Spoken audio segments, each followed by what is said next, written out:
Good afternoon, everyone. I'm happy to be joined today by Senator Mark Warner from my state of Virginia, the Commonwealth of Virginia. Senator Warner was governor of Virginia from 2002 to 2006.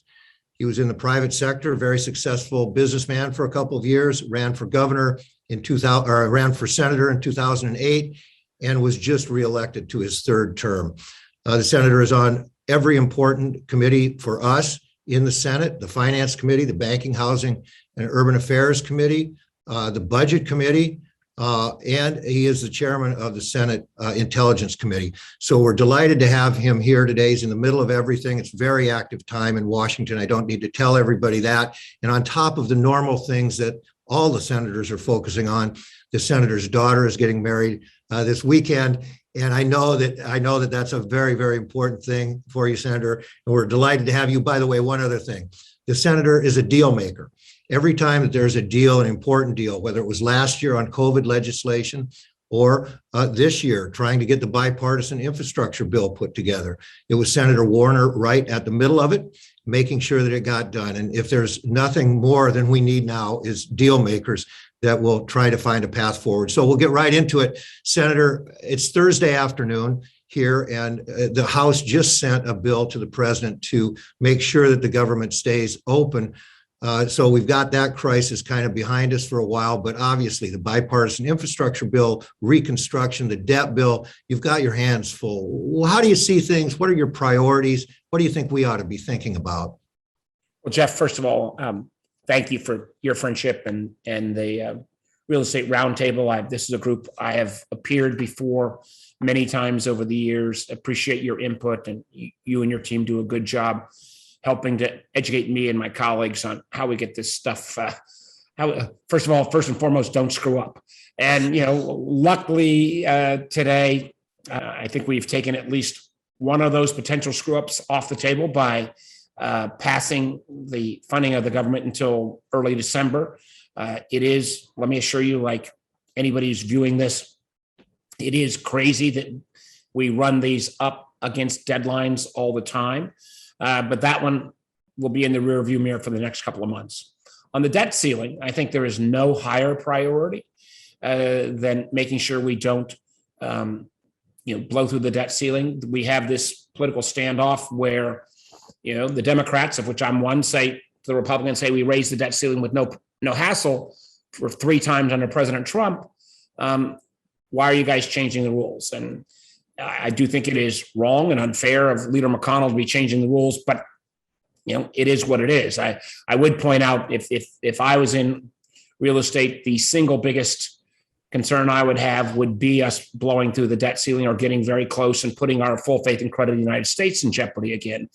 I say this to my Republican friends who I don't think want us to blow through it, but they who are concerned about additional spending, and I get that, but if we blow through the debt ceiling and interest rates go up 100 basis points, when you're looking at a $27 trillion already total national debt, that 100 basis point increase in interest rates will drive about $200 billion in additional net interest costs each year just for the government. Dismiss what you guys would all be hit with in terms of your projects. That $200 billion is mandatory spending. You take it on a 10-year run, that's $2 trillion.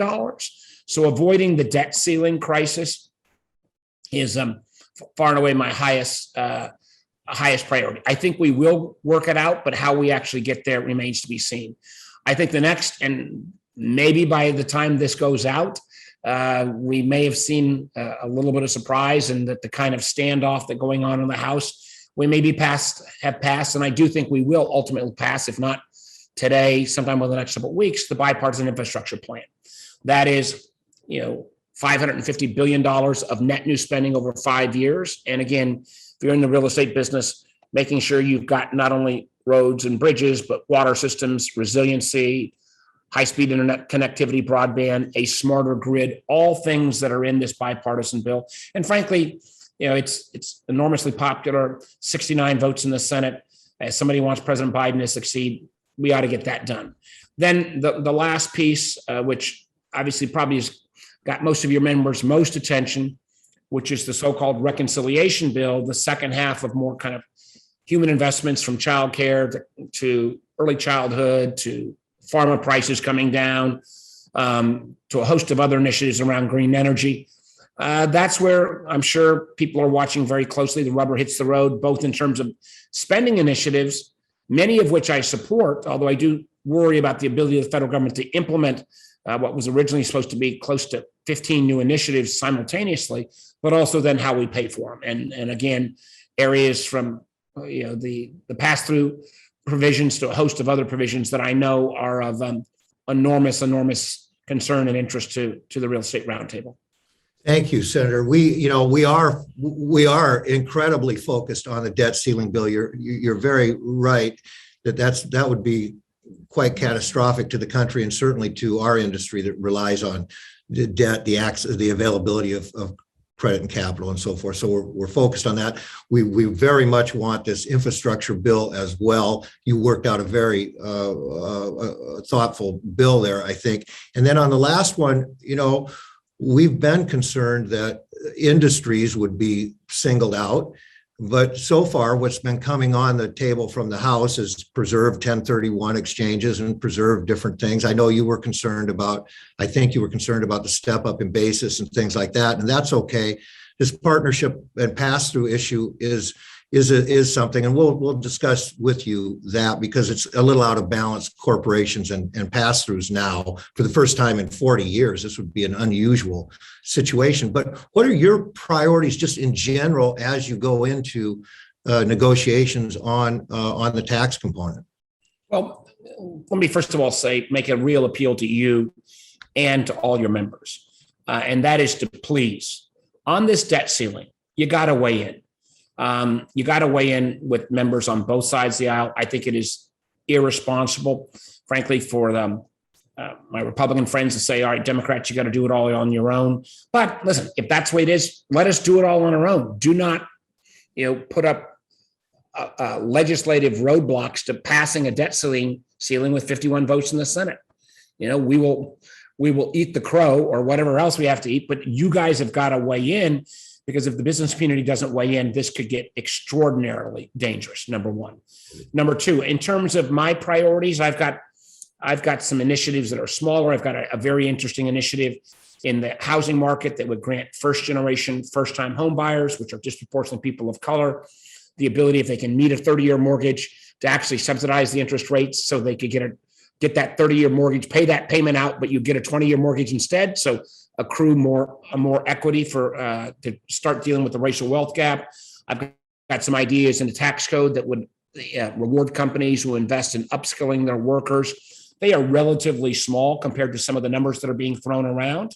I do think some of the areas around child tax credit and child care are important. I think that's a reason why a lot of people, and particularly women, are not coming back into the workforce. And we all of our industries, I know you guys as well, have that labor shortage. We need more people back to work, and that means you have to deal with childcare. I also think in light of the fact that, this year we've seen, close to a third of the West all under the haze of fires, or parts of the Gulf Coast with hurricanes, and parts of New England with flooding. Climate change is alive. It is real. It is now. It is existential. And unless we do something, our ability, and we can't solve it alone, this is a global problem, but unless there's American leadership here, the ability to bring the Chinas and Indias and third worlds along on an international basis is going to be solely undermined. When it comes to the tax code, and I know we're down to the last 10 minutes or so, but I want to, I'm happy to get into details on that. I do think in 2017, we took a tax code that maybe had American business slightly at the upper ends, and we moved us to the bottom end on things like corporate and other rates. We are far and away the lowest of the OECD nations. That is not fair, I think, for Americans. So I've been willing, for example, to raise the corporate rate to 25, take the capital gains rate back up with the 3.8 so-called NIT tax back up to 28. I do think this issue around the 3.8, which generates a lot of income, and I know this gets to passive versus active income issues. My advice to the Real Estate Roundtable would be to fight more on the 199 and less on the NIT, because I think there's an ability to say closing the NIT is is actually closing a type of loophole. I do think people like me and you, Jeff, considering the salary you get as well, we ought to go ahead and go back up to 39% and not complain too much. But I think there are things on the 199 stuff that I need to get deeper into, because I do, the idea that somehow we're going to have on pass-throughs, rates up to the high 40s is not fair. Last point I just want to make on this is I do think as well some revision on the international basis, and I've gotten pretty deep into that area. We want to stay competitive, but we won't be able to get that minimum global tax at around 15% if we don't raise our GILTI rate to 15 to 18 in that range. I know that was like lightning round on a number of items, but I wanted to. Let's do another lightning round. I really would like to ask a question about housing. You're on the housing committee. You've been very involved trying to in the Fannie and Freddie reform efforts. You're also obviously chairman of the Intelligence Committee. I'd like to get your views on cyber. But before we get that, we got a few minutes left. Have you do bring people together. You're a gang guy, as they say in the Senate. You're in all the gangs and bringing people together. And it's a very unusual time now where it's not really Republicans against Democrats necessarily. In this current environment, it's Democrats trying to find solutions. Any just quick comments on that you'd like to make about how to bring people together and find a way forward? Remember, as somebody that's more on the moderate side, I was fighting with the Democratic leadership. I was fighting with the White House. I was fighting with all of the most progressive members to try to bring what was originally a $6 trillion deal down to what I thought was more manageable, both in terms of how we fund it, but also, I worry as a former governor and former CEO of business, even if we have unlimited money, how we implement all these programs in a way, new ones, many starting from scratch. We've seen that to be a problem with the federal government.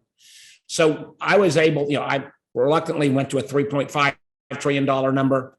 Again, that's over 10. So it's not the kind of spending that we're talking about, and much smaller than the kind of spending we're talking about that came from the infrastructure plan or from the relief plans from COVID. So I think the top line number kind of spooked some people. I don't think it was as large as it seems, but be that as it may, that number, based upon people like some of my Democratic friends who are on the moderate side, is clearly going to come down. The range that's being talked about now is in the low twos or even the high ones. I think it ought to be at least in the low twos. So that will, shrink the size of the program. It is a problem in the sense that it's only Democrats dealing with each other on that.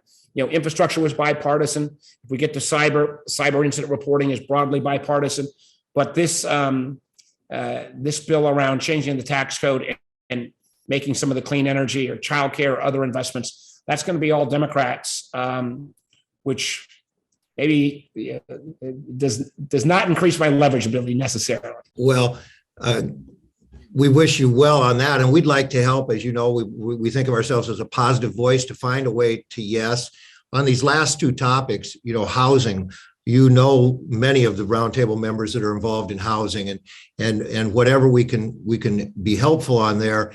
And cyber, obviously building owners are quite concerned about cybersecurity, how we keep our tenants' information secure and so forth. What are your thoughts? Well, let me take on each of those. On housing, which has not gotten nearly as much attention in the second half of the president's Build Back Better agenda as other items. But we did, I helped push that number up to $330 billion. I think a lot of the housing support, some of that will obviously be for public housing. Some of it may continue some level of voucher support, although clearly we've shown as we tried to stand up a renter support program, we have done a pretty poor job in most states of implementing that assistance out during the COVID period. But one of the most important things I think we can do in particularly in very low income housing is we need more supply. And many of your colleagues have been in that business, but we have not really we've expanded the supply of worker housing and moderate income housing, but the really lower income housing supply, we need to do more. And there are, again, once in a generation type investments in that housing bucket. But I worry if the number comes from 3.5 to the 2-ish range, whether the housing dollars will be able to stay in and not disproportionately get hit. So I would urge your members again, if they got ties with the Democrats, to have their voices heard as early and as often as possible, because we can do demand signals, but what we really need here on the housing side, especially on the low income, is the supply side. In terms of cyber, one thing I just want to underscore that you mentioned was the rental assistance that the Congress provided to people that is held up in some state treasuries to get out to people. And we very much want to see that money get to the people that you all sent it to. And so we want to work with you on that. But then cyber and security. Let me just say on that. You can't talk about here. I appreciate. On the housing support, I do appreciate the fact that there was huge concerns that there were going to be massive levels of evictions. That has not happened so far. I do think most responsible landlords or owners, coincident with landlords, want to do the right thing, don't want to take advantage of people, but we do need to get those dollars out. There's plenty of money in the pipeline, but we have not been very effective at implementation of that program. So I think we ought to take some lessons learned. On the issue of cyber, this is, I would say to you guys, this issue is going to probably get worse before it gets better. Cyber, I'm sure for most of you, unless you're large real estate holdings, probably has not been a high priority. But the level of ransomware, oftentimes paid with cryptocurrencies, would scare the hell out of you. And so one of the things we're working on real time, completely bipartisan. I've got 15 senators, evenly divided, Democrats, Republicans, on a mandatory cyber reporting bill. Too often what happens is a piece of critical infrastructure, a la Colonial Pipeline, or in the case of SolarWinds, literally 18,000 companies penetrated. Luckily, the bad guys, in this case, Russia, didn't try to do denial of service. They were just exfiltrating information. But if they'd done denial of service, it could have shut down our economy. And there is, at this point, no obligation to even report those crimes. So we want, with appropriate liability protection and confidentiality, to put in place if you've been attacked, you need to let the government know. The government needs to share that with the private sector so we can stop these attacks before they spread across the whole sector. And figuring out that way to make sure that there is that trusted relationship. We're not trying to ding you. We look for a trusted relationship so we can get ahead of the bad guys. So the truth is, in cyber, we're never going to be able to be 100% accurate on all the defensive components. There will be ways that people break through. So we need to both put an incident reporting legislation in place, but also couple that, I hope, with some level of international cyber norms so that we are willing to go on the offense against particularly bad actors like Russia, where sometimes the bad guys are cyber criminals at night and work for the Russian spy services during the day. But this is an area that's going to continue to plague us. Thank you.